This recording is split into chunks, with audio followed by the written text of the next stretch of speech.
श्रीमन्नारायण चरणौ शरणं प्रपद्ये श्रीमते नारायणाय नमः। राधे राधे, जय श्री कृष्णा। मित्रों, आप सभी लोग कैसे हैं? आशा करती हूँ कि आप हमारे लड्डू गोपाल जी की कृपा से स्वस्थ होंगे, मस्त होंगे। और आज मैं आप सभी को श्री कृष्ण जन्माष्टमी के उपलक्ष्य में आप सभी को बताऊंगी और दिखाऊंगी भी कि अपने लड्डू गोपाल जी की सेवा कैसे करनी चाहिए। और लड्डू गोपाल जी के लिए सामान्य लोग 56 भोग सभी लोग नहीं सामर्थ्य होते कि श्री कृष्ण जन्माष्टमी पे लगा सकें, तो हम अपने लड्डू गोपाल जी के लिए 11 भोग ऐसे बनाए हैं। 11 भोग ऐसे बनाए गोपाल जी के लिए कि 56 भोग का फल मिले। तो आज मैं उस 56 भोग का फल मिलने वाला 11 भोग दिखाएंगे कि क्या अपने लड्डू गोपाल जी को भोग लगाएं। तो ये देखिए, हमारे गोपाल जी स्नान करने के लिए विराजमान हैं। अब हम अपने गोपाल जी के लिए स्नान कराएंगे। ओम नमो भगवते वासुदेवाय, ओम नमो भगवते वासुदेवाय, ओम नमो भगवते वासुदेवाय। हम अपने गोपाल जी को सिंपल दूध से स्नान कराए हैं ऐसे। और ये देखिए, स्वच्छ पानी से स्नान करा रहे हैं। ये है यमुना जल। ओम नमो भगवते वासुदेवाय, ओम नमो भगवते वासुदेवाय। अब हम अपने गोपाल जी का शरीर पोंछ लेंगे अच्छे से।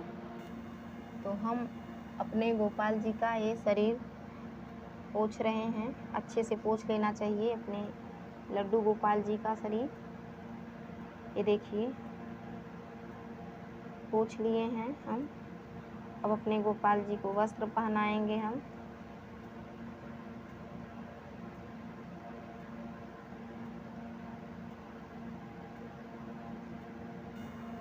ये जो पंचामृत है, भगवान जी का चरणामृत, इससे हम पान करेंगे। और अब इस थाली को हम हटा ले रहे हैं। इस थाली को हटा लेंगे और अब हम ठाकुर जी को वस्त्र पहनाएंगे। ये हैं हमारे ठाकुर जी। अब हम इनको वस्त्र पहनाएंगे। श्री कृष्ण जन्माष्टमी पे अपने लड्डू गोपाल जी के लिए सबको चाहिए यही कि नया वस्त्र ही लाए।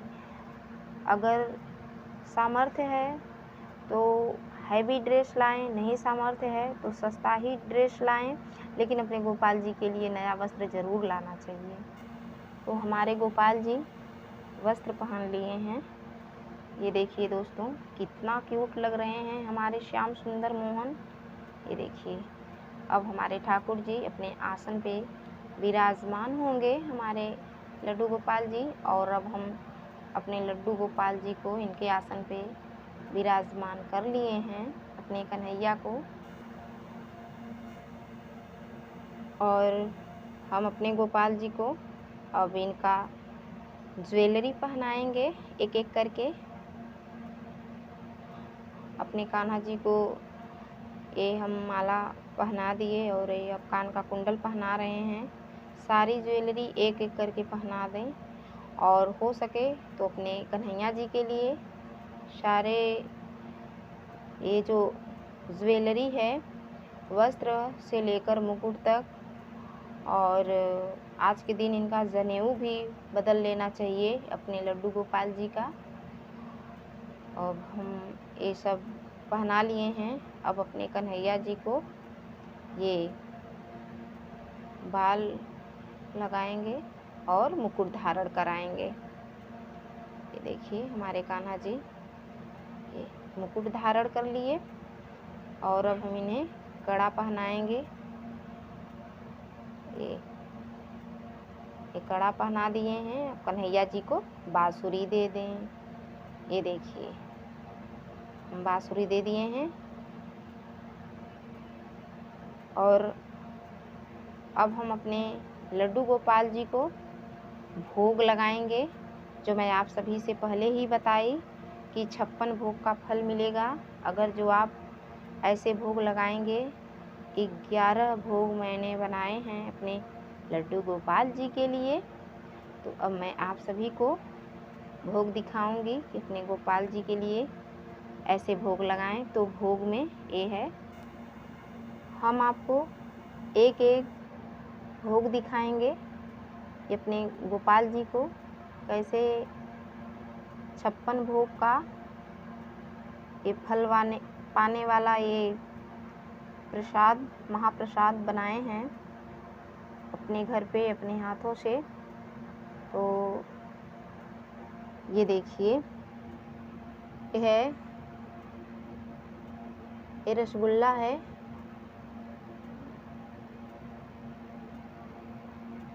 और एक गुलाब जामुन, ये मिल्क केक है, ये मिल्क केक है, और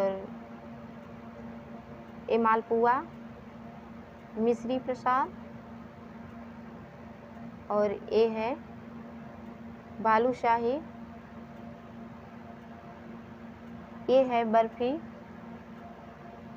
ये है गुलगुला, और ये है पंचमेवा, और ये प्रसाद है पंजीरी का, और ये है मक्खन। ये जो महाभोग है हमारे लड्डू गोपाल जी के लिए, इतना अगर आप भोग लगा लेते हैं तो आप सभी को 56 प्रकार के भोग का फल मिलेगा। ये मैं आप सभी को दिखाई हूँ कि ये विशेष है। अगर इतना आप सभी लोग कर लेंगे तो हमारे लड्डू गोपाल जी अति प्रसन्न होंगे, क्योंकि हमारे कन्हैया जी ये जितना ज़्यादा से ज़्यादा हो सके इनको अच्छा लगता है। तो ज़्यादा से ज़्यादा हम इनके लिए श्री कृष्ण जन्माष्टमी पे भोग तैयार करें, और सामान्य लोग अगर इतना ही कर लें तो बहुत है। और अब हम अपने श्री कृष्ण भगवान के समक्ष भोग रख लिए हैं। अब हम एक दीपक प्रज्वलित करेंगे।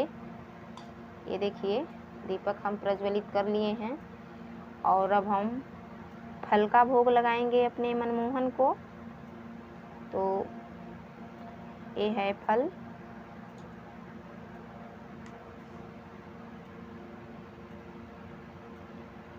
एक कदली का फल है, केला भी इसे कहते हैं, और एक खीरा है, और ये नाशपाती।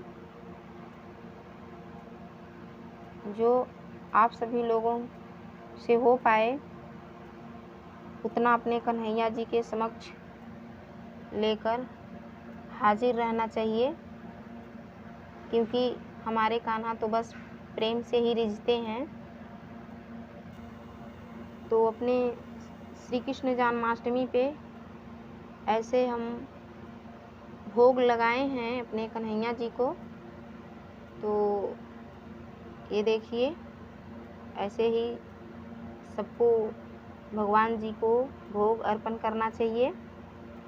और एक बात मैं आप सभी को बता दूं कि आप जितना भी भोग लगाए हैं, अगर इनमें तुलसी पत्र नहीं रहेगा तो हमारे कन्हैया जी बिना तुलसी पत्र के भोग स्वीकार नहीं करते। और कहते हैं ना कि इतना सब कुछ करने के बाद अगर आपके हृदय में प्रेम नहीं होगा तब भी भगवान नहीं भोग स्वीकार करेंगे। क्योंकि आप सभी को पता होगा कि महाभारत के समय में दुर्योधन के हृदय में प्रेम नहीं था हमारे कृष्ण कन्हैया जी के लिए। तो हमारे कृष्ण कान्हा जी दुर्योधन का 56 भोग त्याग दिए थे, और विदुर जी के घर जाकर शाक का भोग लगाए थे। तो इसीलिए कहते हैं कि सबसे ऊंची प्रेम सगाई, सबसे ऊंची ऊंची प्रेम सगाई। ओ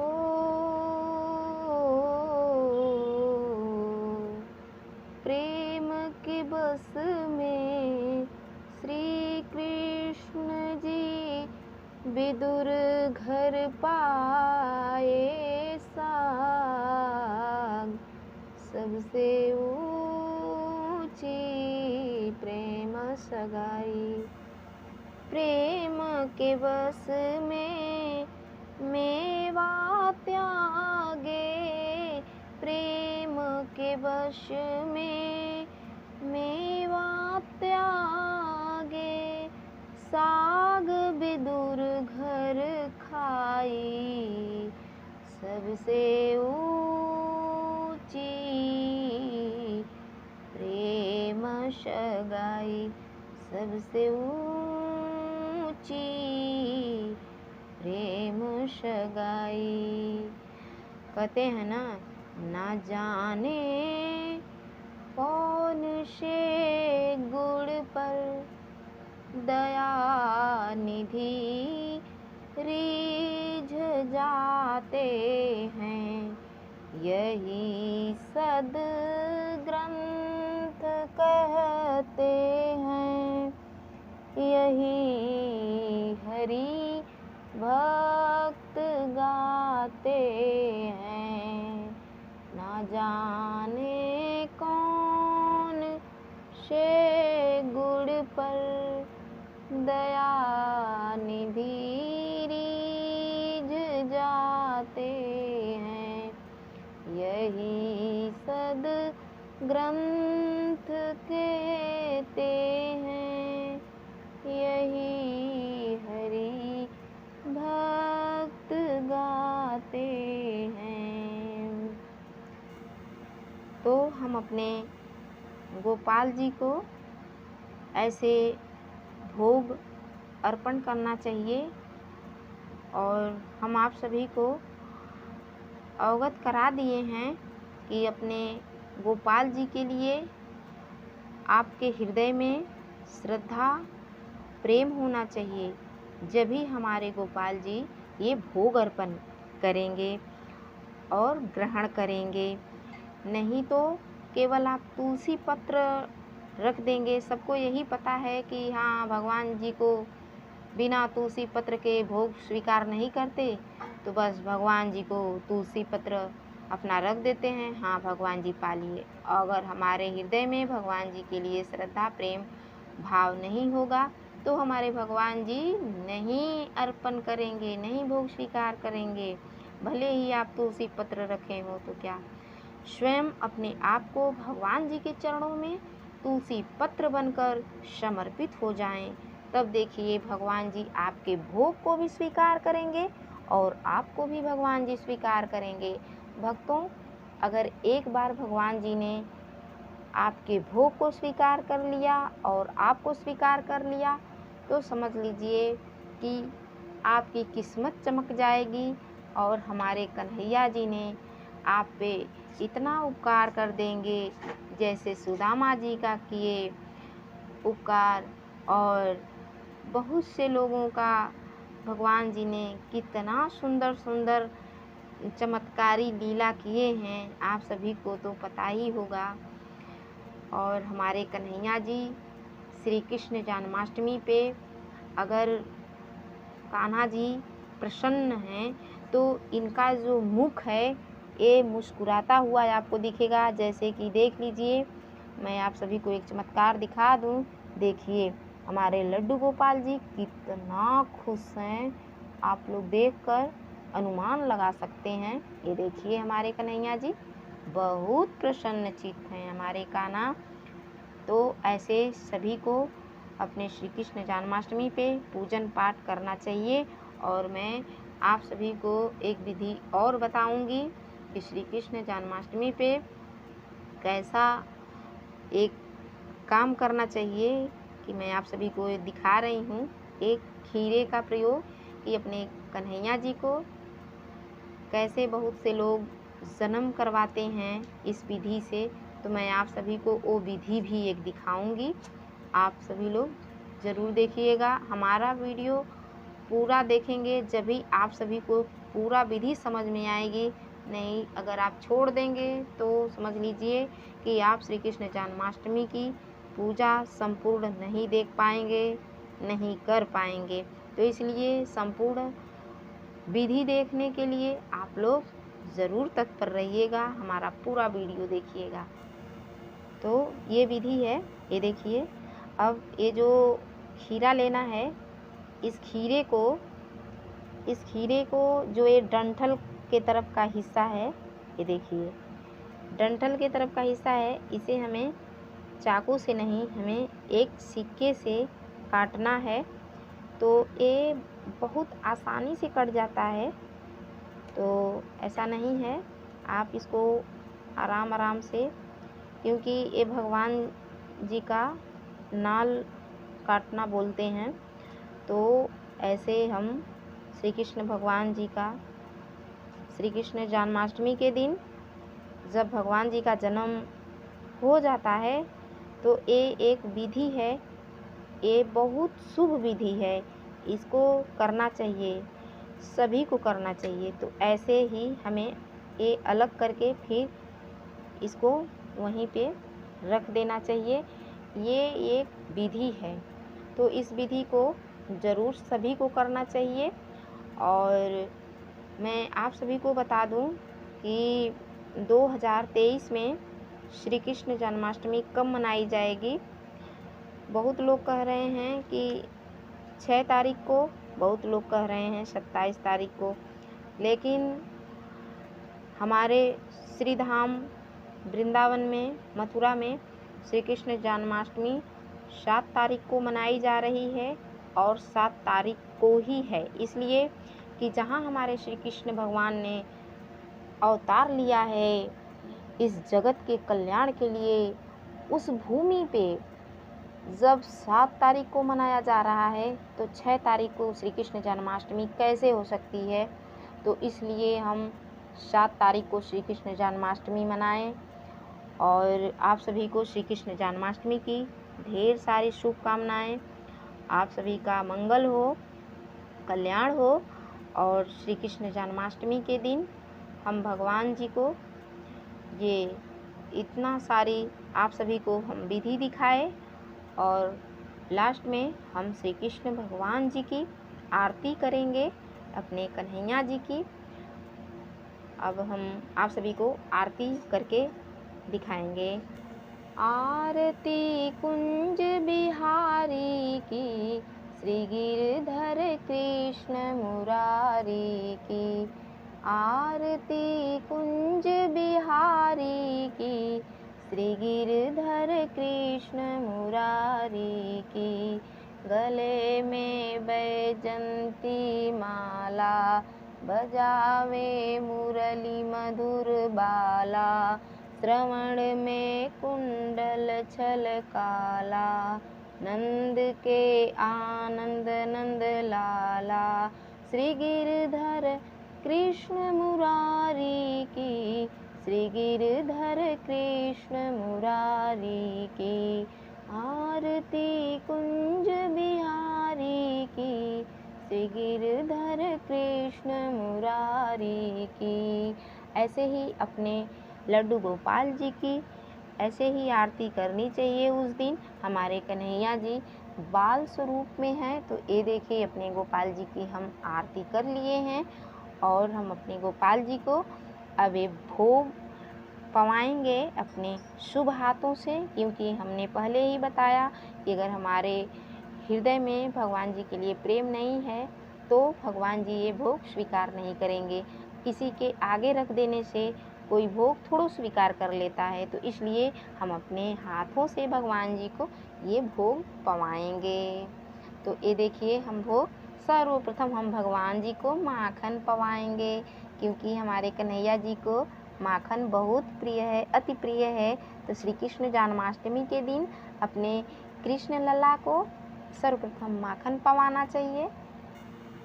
तो हम अपने कन्हैया जी को मक्खन का भोग लगा लिए हैं, और सब भोग जो है हम भाव से भगवान जी को लगा दिए हैं। हमारे कन्हैया जी बस भाव ही ग्रहण करते हैं। जल भी हम पवा दिए और ये देखिए भगवान जी का मुख हम पोंछ दिए।